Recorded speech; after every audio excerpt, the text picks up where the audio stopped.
Protesters are locked in a tense standoff with federal agents. And it's getting increasingly dangerous. Neither side seems willing to back down.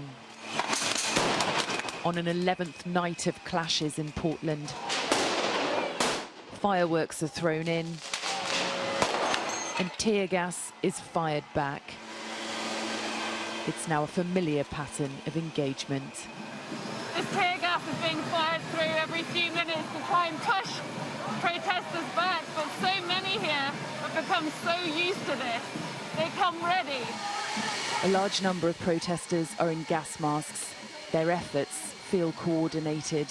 Leaf blowers used to disperse the CS gas.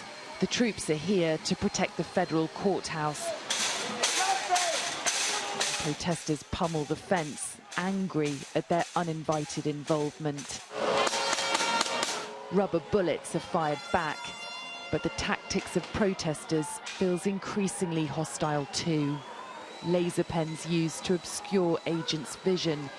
The White House has said 3 officers have suffered eye injuries. Some feel their protests have been hijacked by this violence. Would you call yourself an anarchist? No. How would you describe yourself? I'm here fighting for the rights, the basic rights of every single human being in this country. The city's strong sense of activism has seen largely peaceful protests against racial injustice every night since the killing of George Floyd more than 8 weeks ago. But after President Trump sent in federal forces to protect federal statues, anger has grown and now nightly violence. I believe there is a certain pressure needed. There is a certain presence and protest needed. The bodies and the faces and the voices are needed. The fireworks are not. The tearing down the fence thinking you're going to go into a building with 1 million bullets in it are not. So Our interview was interrupted by tear gas. Like so much of the change people were demanding in the streets, interrupted by this unrest.